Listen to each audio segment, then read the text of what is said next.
this your boy J Star back again with the top five receivers for the week one slate, man. So we're gonna get right into this one. And so at number five, man, for my wide receivers I have, let me get to the bottom here. And we start off with Christian Kirk, man, at number five. Christian Kirk, man, is gonna be the slot receiver for Jacksonville Jaguars this year. Probably gonna be the number one receiving option though for the Jacksonville Jaguars this year. I expect to see him get about 9, 12 targets serious a game. Like I really do. Like being that their other, receiving option is Zay Jones, which kind of just a deep threat, type of receiver and things like not really a great route runner or anything like that, but can get open if he, speeds past, some cornerbacks and things like that. Also, with Marvin Jones, Jr. being on the other side of the option and things for Trevor Lawrence to throw to, decent receiver, route runner can get open, on third downs. I feel like it's type of things like that, but not really gonna, go too deep or anything like that. Not one of the best, red zone options either, but I just feel like, definitely Christian Kirk, route runner, speed, everything can just, kind of do it all. And I just feel like they're going to be throwing down, the field. And this guy right here has a great matchup, for the week one against the Washington Commanders. Cornerback in the slot isn't as good, as the talent that he's going against here, at least in, Christian Kirk. So I feel like he can have a big fantasy day, could be 24 to 20 points fantasy, could be even more than that, could finally be hitting the 30s. We didn't get to see that last season as you see here, but I feel like, on a team where he's going to be the number one option, I mean, with a 12 target game or something like that, like right here, we had 12 targets here, 24 points. I feel like, if he, could have got the 100-yard bonus there, we looking at a 28, fantasy point day. And I feel like could be possible, in this week one right here against the Washington Commanders. But that is my number five option, for this week. At number four, though, we go to the other side of the game, like Terry McLaurin. So right here at 6,500, Terry McLaurin, man, new quarterback, finally probably the best quarterback he's had.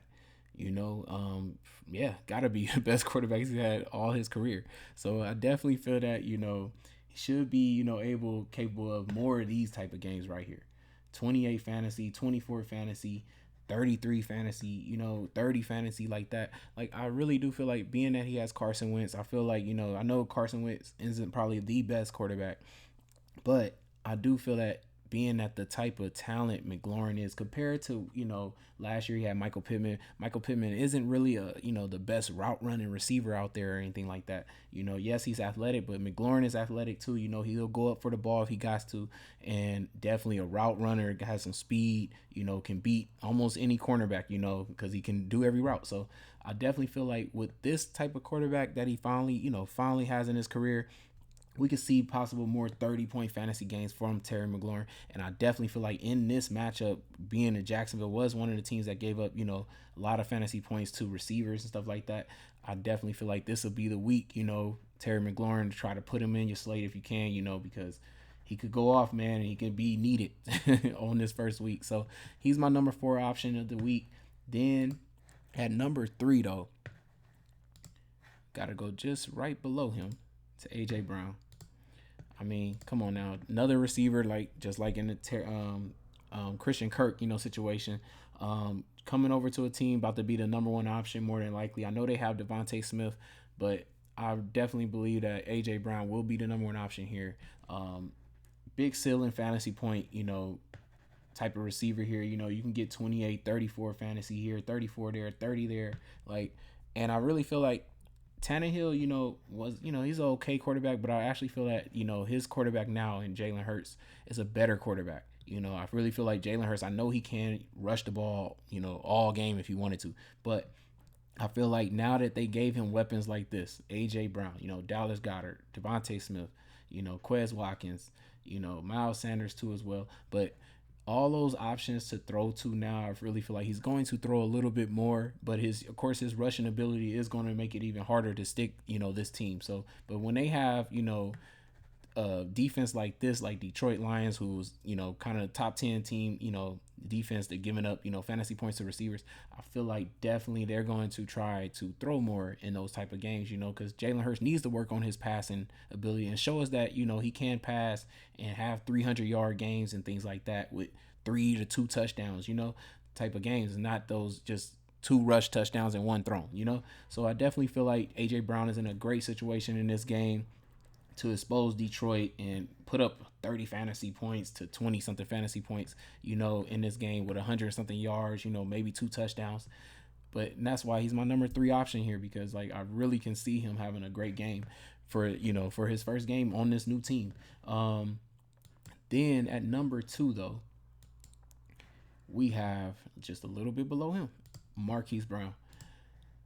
I mean, playing in one of the best games of the slate, like by far, got to be the most fastest, I think, pace game when it comes to both of these teams. So expect a lot of opportunities for Marquise Brown, in this game. Like, more than probably the other receivers that I've given on this slate, because those games might be a little bit more slower, but these are two proven quarterbacks. They know what they're doing out there on the offense, the offensive scheme and everything like that. So I just feel like they're going to be moving. Like, you talking about Marquise Brown could have 14 targets in his first game, being that there's not a lot of options for Kyler Murray to throw to since there is no Hopkins.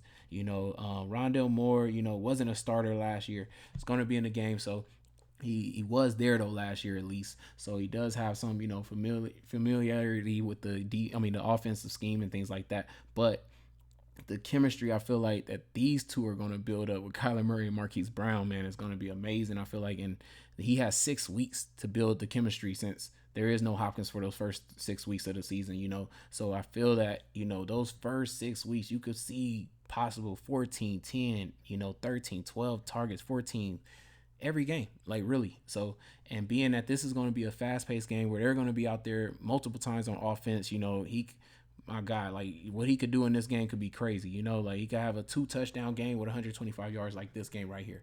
Like simple, like 36 fantasy point game. Like gotta be one of the top, receivers on this slate, like for sure. Like playing in a later day game too as well. But like I said, one of the best games, one of the best receiver options on the slate.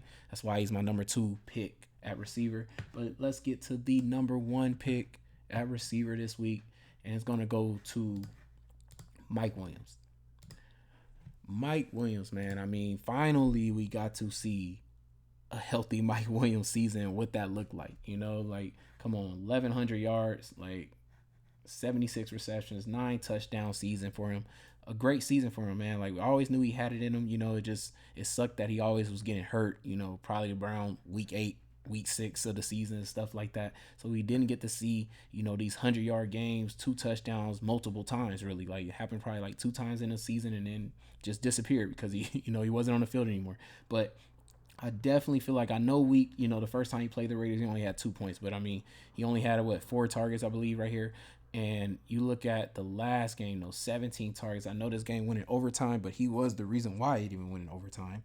And I don't even think they had a chance to actually score. So I believe these 17 targets came in, regulation of the game. So the 4 quarters of the game. But I can definitely see him starting off the season with 12 to 10 targets easily. I mean, in one of the best games of the slate, one of the, like just like the last game when I said with Marquise Brown, this is the other biggest, highest scoring game they have on the slate. Both teams have, proven quarterbacks to throw the ball, air it out. So I definitely believe like it's going to be a lot of airing out going on in this game. Also, the running backs in this game, for at least the Charger side, is a pass catching back. So it's not really rushing the ball, and playing slow like that. They're going to be throwing the whole time. But you get Mike Williams 10 to 12 targets, you're going to definitely bank on 22 to 36 a ceiling game like that, or a 39-40 fantasy game. And being that, I mean, he's done it already before. Like I said, 30 points right there. I can definitely see him putting up 30 points on the Raiders easily. Their defense is very poor, like that when it comes to the cornerback position and things like that. So he can definitely beat both sides of the field, cornerbacks on this team. And you're talking about a high scoring game, probably a fast paced game too as well. Mike Williams has to be the number 1 receiver then on the slate then by far. Like I said, I feel like one of the MVP runner-ups, quarterbacks this year, probably is going to be the MVP this year too at quarterback. throwing him the ball, like it's gotta be, Mike Williams, number one receiver on the slate for week one. I hope y'all enjoyed this video, man. Went through five great receivers, from a little bit of lower options. I mean, kind of they're all like mid-range kind of receivers, I would say. For your slate to build up around and things like that, or stack up, because I'm telling you, these you're probably gonna need these five receivers. You're probably gonna need about three to, two of them in your slate. I'm saying to win come week one, because I mean, they all have really good, matchups, like I said, and they all have really good quarterbacks too that I feel like to go with them as well. But it's your boy J Star. I hope you enjoyed this top 5 video. Make sure you like, comment, subscribe. Like I said, I appreciate all the likes, comments, subscribers on all the other videos that y'all have done. I appreciate all the comments too. Like I said, if you want, to ask me a question or something like that about the week, put it in the comment below. It's your boy J Star, and I'm out. Peace.